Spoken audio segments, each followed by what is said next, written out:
नमस्कार दोस्तों, आप सभी का स्वागत है मेरे YouTube चैनल अधिगम पर। और लास्ट टर्न पे हम लोगों ने IQ के बारे में समझा, आखिर बुद्धि होती क्या है। उम्मीद है वो सारी चीज़ें आपको क्लियर हो गई होंगी। अब आप ये नहीं कहेंगे कि नहीं, कोई जो पढ़ाई में अच्छा है वही बुद्धिमान है और जो पढ़ाई में अच्छा नहीं है वो मंद बुद्धि है। आप ऐसा नहीं कहेंगे। तो लास्ट सेशन में जो है मैंने सारी चीज़ें IQ से रिलेटेड क्लियर कर दी थी, मोटी मोटी जो बातें थी, जो समझने वाली बात थी, जिससे रिलेटेड क्वेश्चंस आते हैं। जिन लोगों ने वो सेशन अटेंड नहीं किया है वो मेरी प्लेलिस्ट में जाकर जो है, जो IQ का जो पहला पार्ट है जिसमें मैंने बुद्धि से रिलेटेड बहुत इंपॉर्टेंट बातें बताई थी, उसको जाके आप देख लीजिएगा। आज हम लोग बुद्धि के कुछ पॉइंट्स के बारे में डिस्कस करेंगे। यहाँ पर कई बार एग्जाम्स में पूछ देते हैं पॉइंट्स के बारे में कि बुद्धि की विशेषताएं हैं या बुद्धि की विशेषताएं नहीं है। सेंट्रल TT के लेवल पे अगर मैं बात कर रहा हूँ तो ये जानना जरूरी हो जाता है। यहाँ पर जो मैंने पॉइंट्स यहाँ पर ऑलरेडी मेंशन किए हुए, इन पॉइंट्स को हम लोग पॉइंट टू पॉइंट समझते रहेंगे, जो आपको सेंट्रल TT में बहुत ज़्यादा मदद करेंगे। देखिए, मैंने हमेशा एक बात कहता हूँ, स्टेट TT के एग्जाम्स में अलग तरीके क्वेश्चन आते हैं, आपके सेंट्रल TT के लेवल पे एग्जाम्स में अलग तरीके क्वेश्चन आते हैं। तो यहाँ पे हम लोग सेंट्रल TT के लेवल के क्वेश्चंस की तैयारी कर रहे हैं। स्टेट लेवल की जब हम लोग तैयारी करेंगे तो वहाँ पे फिर अलग तरीके से IQ पढ़ना पड़ेगा। फिर हमें वहाँ फ्रांसिस गाल्टन, हावर्ड गार्डनर, फिर एक कारक सिद्धांत, द्वि कारक सिद्धांत, बहुत कारक सिद्धांत, दुनिया भर के सारी चीजें पढ़नी पड़ेंगी। लेकिन सेंट्रल TT में बहुत ज्यादा क्वेश्चंस वो नहीं पूछे जाते हैं। तो हम लोग जो है यहाँ पर IQ के जो पॉइंट्स हैं जो सेंट्रल TT के रिगार्डिंग काफी इंपॉर्टेंस रखते हैं, उनकी हम लोग यहाँ पे डिस्कस करते हैं। तो IQ एक चीज है कि जो मेरे फॉर्मूला है लगभग सबको पता होगा कि MA/CA × 100, मानसिक आयु बटे वास्तविक आयु गुणे 100।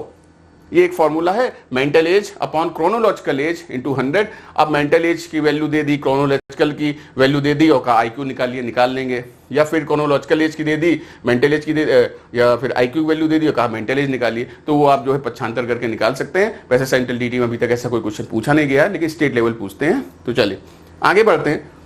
इसमें पहला पॉइंट है कि IQ इन्नेट होता है, इन्नेट इन नेचर। IQ क्या होता है? IQ जन्मजात होता है। ध्यान दीजिएगा, IQ जन्मजात होता है, जन्म से होता है, यानी इसको कोई बढ़ा घटा नहीं सकता है। जिसको ईश्वर ने दे दिया IQ दे ही दिया है। और ये हम लोग लास्ट सेशन में डिस्कस कर ही चुके थे कि वो फील्ड किस फील्ड में दिया, ये भैया ईश्वर जाने, बच्चा जाने जिसको मिला हुआ है। तो ये जन्मजात होता है, ये बढ़ाया घटाया नहीं जा सकता है। जैसे हम लोग पढ़ते हैं अधिगम क्या होता है? जन्मजात होता है। सृजनात्मकता क्या होता है? जन्मजात। यानी जो चीज जन्म से हो वह चीज क्या होती है? जन्मजात। इसमें माता पिता या पूर्वजों का कोई लेना देना नहीं होता है। अक्सर ये बात आ जाती है, कई बार कहते हैं अरे सर उनके मम्मी पापा दोनों डॉक्टर थे इसलिए उनका बच्चा भी डॉक्टर हो गया। ऐसा नहीं होता है। उसके पास वो IQ पहले से ही था, उसको एनवायरमेंट वैसा मिला तो वो बन गया डॉक्टर।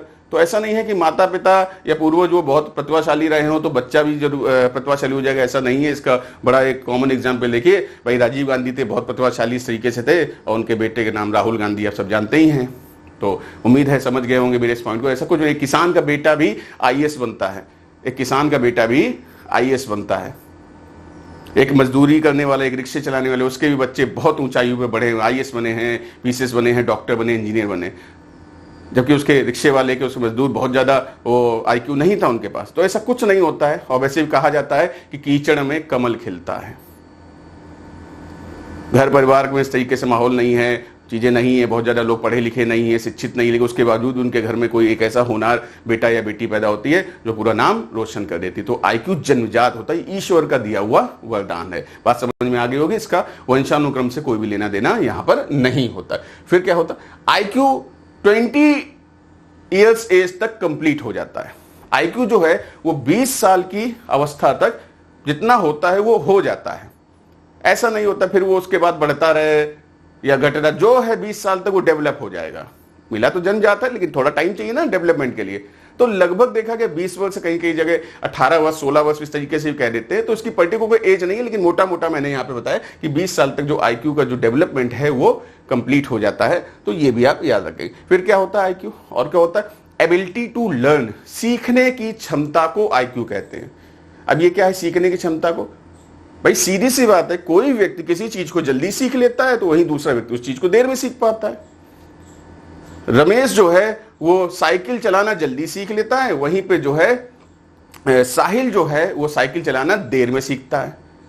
फिर ऐसा भी हो जाता है कि रमेश जो है वो कार चलाना धीरे सीखता है और साहिल जो है कार चलाना तेजी से सीख लेता है। तो सीखने की क्षमता जो है वो आईक्यू कहलाती है। यानी किसी काम को आप तेजी से सीख लेते हो, इसका मतलब उसमें आपका आईक्यू क्या है, तेज है। किसी काम को यदि आप धीरे सीखते हो उसमें क्या आपका आईक्यू एवरेज है। या किसी काम को आप नहीं सीख पाते हो तो क्या है, मंदबुद्धि है। एक ही जैसी चीजें सिखाई जाती हैं।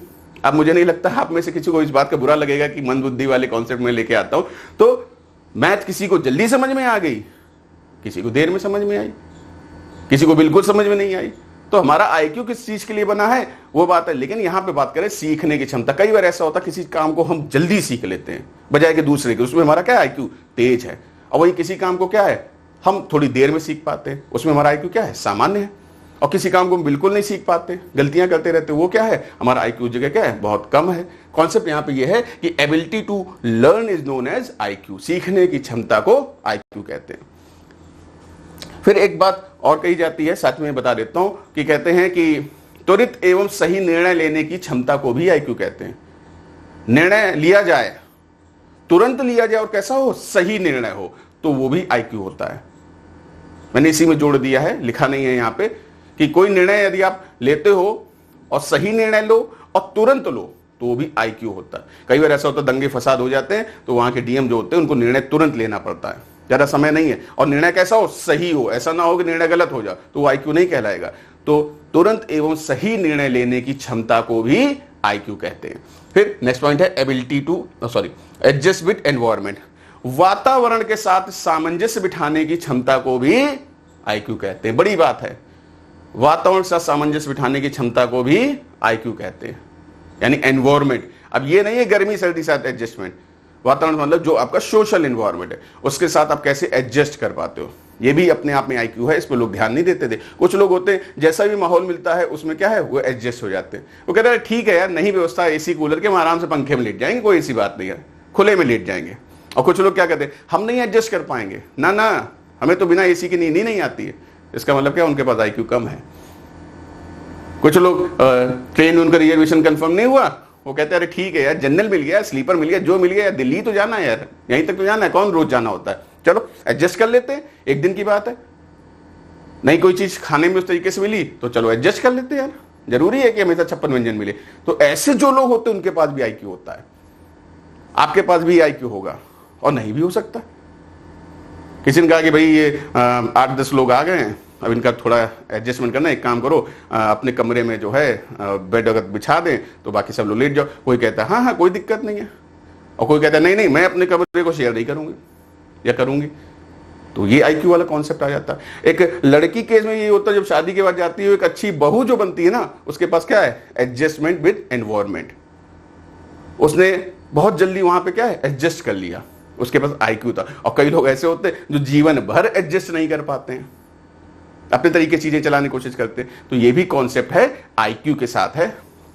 नेक्स्ट पॉइंट पे बात करते हैं, taking benefit from prior experience, पुराने अनुभवों से लाभ उठाने की क्षमता को भी आईक्यू कहते हैं।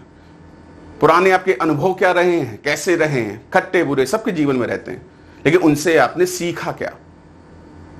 धोखा खाना बुरी बात नहीं है, एक बार खा लिया, लेकिन जब बार बार खाओ तब समस्या है। तो एक बार धोखा खा लिया, अब हमने सीख लिया कि भाई ये काम नहीं करना, या कोई हमने काम किया इससे हमें ये लाभ हुआ या नुकसान हुआ, उससे हमने सीखा कि आगे हमें इस काम को करना है या फिर नहीं करना है। ये भी जो है अपने आप में आईक्यू की बात होती। कई बार लोग कहते हैं कि अरे नहीं अब क्या, हम जो है वो हमारे तो नेचर ऐसा है, और प्रवृत्ति ऐसी है, और जिस प्रकार बिच्छू अपनी डंक मारने की प्रवृत्ति नहीं छोड़ता है उसी प्रकार जो संत अपने, अरे हम उनको कहते तुम यार लुल लो, तुम्हारे पास आईक्यू नहीं है। क्योंकि आईक्यू होगा तो जो एक बार हो गई है समस्या, उससे हमने सीख ले ली कि जीवन में आगे कभी उससे समस्या नहीं होगी। ये कॉन्सेप्ट कहता है taking benefit from prior experience. फिर बात आती है जेंडर डजंट मैटर, जेंडर का कोई लेना देना नहीं है। जो पहले बोलते थे ना लोग, लड़कियों की बुद्धि जो है घुटने में होती है, गलत बोलते थे। आज लड़कियां देखिए कहां से कहां पहुंच गई, कोई इस बात का फर्क नहीं पड़ता कि लड़का या लड़की, ईश्वर ने किसको आईक्यू दिया है कोई नहीं जानता है। लड़कियां भी तेजी से आगे बढ़ रही हैं, उनको एनवायरमेंट में मिला है, पहले भी था उनके पास आईक्यू। तो जेंडर का इस चीज से कोई भी लेना देना नहीं हो सकता। वो मेल फीमेल या ट्रांसजेंडर कोई भी हो सकता है, ईश्वर किसी को भी आईक्यू दे सकता है। फिर बात करें ability to abstract thinking. Abstract का मतलब होता है गहन, गूढ़ चिंतन। गूढ़ चिंतन करने की क्षमता को भी आईक्यू कहते हैं। किसी चीज के बारे में सोचना, विचारना, गहनता के साथ उसका अध्ययन करना कि ये चीज जो हम करने जा रहे हैं ये सही होगी या गलत होगी, उसके बारे में विचार विमर्श करना, सोचना, ये भी अपने आप में आईक्यू होता है। कि हम तैयारी कर रहे हैं, किस तरीके से तैयारी करें, कितना हमारे पास समय है, किन किताबों को हमें पढ़ना है, कौन से हमें कोचिंग क्लास लेनी है, ये सब भी जो है अपने आप में क्या है, एक आईक्यू की बात होती है। नेक्स्ट पॉइंट पे बात करते हैं, एबिलिटी टू सॉल्व प्रॉब्लम्स। इसका क्या मतलब है? इसका मतलब है समस्याओं को समाधान करने की जो प्रवृत्ति है वो भी आईक्यू होता है। आपके सामने प्रॉब्लम आ गई, कुछ लोग परेशान हो जाते हैं, अरे हम नहीं कर पाएंगे, और कुछ लोग कहते हैं अरे समस्या है तो समाधान भी होगा। भाई ऐसा तो हो ही नहीं सकता ना कि समस्या उसका समाधान ना हो, कोई ना कोई समाधान जरूर होगा, और वो उसका सामना डट के करते हैं। ये भी अपने आप में आईक्यू ही होता है। कोई प्रॉब्लम है, इसको हम कैसे सॉर्ट आउट कर सकते हैं। टिकट कंफर्म नहीं हुई है तो टीसी से बात जाके कैसे उसको समझाएं, कैसे कंफर्म किया जाए, कैसे सीट की व्यवस्था बनाई जाए, ये भी अपने आप में आईक्यू होता है। कुछ लोग ऐसे लोग हैं वेटिंग की टिकट लिए बेचारे खड़े खड़े जाते हो, कुछ लोग जो टिकट भी नहीं लेते हो अपनी सीट कहीं ना कहीं व्यवस्था बना लेते हैं। तो जो समस्या आपके सामने आई है उसका समाधान कैसे किया जाए, ये भी अपने आप में एक आईक्यू होता है। फिर क्या बात कर रहे हैं, एग्रीगेशन ऑफ सेवरल एबिलिटीज। जैसा कि मैंने लास्ट सेशन में भी बातें आपको बताई थी, इसमें फिर से मैं बता दे रहा हूं कि आईक्यू कोई एक चीज नहीं है, बहुबुद्धि है भाई। ढेर सारी बुद्धियों का, ढेर सारी क्षमताओं का मिश्रण है, ढेर सारी जो आपकी एबिलिटीज हैं उनका कंपोजिशन है। तो ये कई क्षमताओं का मिश्रण है, कोई एक चीज बुद्धि नहीं है। आगे जब हम लोग पढ़ेंगे मल्टीपल इंटेलिजेंस फ्रेमवर्क, तो वहां पे जो 8 भाग किए गए हैं वहां पे और ज्यादा हमको क्लियर होगा कि कैसे बुद्धि को बांटा गया है। तो कोई एक चीज बुद्धि नहीं है, बल्कि ये क्या बहुत चीजों का सम्मिश्रण है। कोई किसी में आगे, कोई किसी में आगे, तो इन सबसे मिलकर क्या है आपका आईक्यू बनता है। फिर क्या कह रहे हैं, there is a difference between knowledge and IQ. IQ और नॉलेज में डिफरेंस होता है। आप कहोगे ये क्या बात बता दी? हाँ जी, डिफरेंस होता है, आईक्यू और नॉलेज है, एक नहीं होती। नॉलेज अलग चीज है और आईक्यू अलग चीज है। क्या है समझिएगा, इसमें बात करी गई कि आईक्यू को पाने के लिए नॉलेज की आवश्यकता नहीं होती है, लेकिन नॉलेज को पाने के लिए आईक्यू की आवश्यकता होती है। यानी जी मैं क्या बोल रहा हूं, मैं कह रहा हूं नॉलेज को पाने के लिए आईक्यू की आवश्यकता है, लेकिन आईक्यू को पाने के लिए नॉलेज की आवश्यकता नहीं है, नहीं जरूरत है। दुनिया की कोई कॉलेज यूनिवर्सिटी आपका आईक्यू नहीं बढ़ा सकती है, नॉलेज तो बढ़ा देगी। आखिर ऐसा क्या होता है कि टीचर्स एक जैसा सबको सिखाने का प्रयास करते हैं, सबको पढ़ाते हैं, सिखाते हैं, लेकिन उसके बावजूद भी कुछ लोग फेल हो जाते हैं, कुछ अच्छे नंबर से पास हो जाते हैं। तो क्या है, नॉलेज तो आपकी बढ़ाई जा सकती है, लेकिन आपका आईक्यू नहीं बढ़ाया जा सकता। इस बात को ध्यान रखिएगा। फिर एक डिफरेंस क्या बता रहे हैं कि आईक्यू जो है वो जन्मजात होता है, जैसा कि पहले हम लोग पढ़ चुके हैं। आईक्यू जन्मजात होता है और नॉलेज हमेशा क्या होती है, एक्वायर्ड की जाती है। एक्वायर्ड मतलब अर्जित की जाती है। आप यहां पे क्या कर रहे हो, आप नॉलेज एक्वायर्ड कर रहे हो, बुक से, इंटरनेट से, कॉलेज से, कोचिंग से आप क्या नॉलेज एक्वायर्ड कर रहे हो, लेकिन आपका आईक्यू एक्वायर्ड नहीं कर रहे हो। चल, और फिर क्या डिफरेंस की बात करते हैं, बात कर रहे हैं कि किसी एक्सीडेंट और इंसिडेंट के हो जाने की वजह से, इसमें यह बात आ रही है कि यदि नॉलेज चला जाए तो आईक्यू पर कोई फर्क नहीं पड़ता है, लेकिन यदि आईक्यू चला जाए तो नॉलेज भी स्वतः समाप्त हो जाती है। क्या मैं कह रहा हूं, देखिएगा ध्यान से। जैसे मैं अगर आपसे कहूं कि क्लास 3rd में आपने 4th चैप्टर में कौन सी पोएम पढ़ी थी, आप कहोगे नहीं सर याद नहीं है सर, बहुत टाइम हो गया, मतलब एक लंबा इंसिडेंट हो गया, नहीं याद है। लेकिन इस बात से आपको आज सीखने में कोई समस्या नहीं आ रही है, कोई समस्या किसी तरीके की नहीं आ रही है आज सीखने में, क्योंकि आपके पास आईक्यू है। नॉलेज का क्या, फिर से रिवाइज कर लेंगे, हमें फिर चीजें पता चल जाएंगी। बोलते हैं ना यार काफी टाइम हो गया छोड़े हुए, यही कॉन्सेप्ट यहां भी आता है। लेकिन यदि कोई ऐसी दुर्घटना हो जाए कि आपका आईक्यू चला जाए तो भैया दिक्कत हो जाएगी, फिर तो ज्ञान भी स्वतः समाप्त हो जाएगा। कैसे, मैं हमेशा एक एग्जाम्पल लेता हूं। एक फिल्म आई थी जब तक है जान, और एक फिल्म थी तेरे नाम। जब तक है जान में मेजर समर आनंद, शाहरुख खान साहब होते हैं, जिन्होंने देखी होगी उनको अच्छे समझ में आ गया, इसलिए मैं कहता हूँ थोड़ी बहुत फिल्में देख लिया करो यार, मेरी क्लास आसानी समझ में आ जाएगी। तो वहां पे क्या होता है कि वो बॉम्ब को डिस्पोज करने, बॉम्ब डिस्पोज स्क्वाड में होते हैं और कुछ उनके साथ एक दुर्घटना हो जाती है।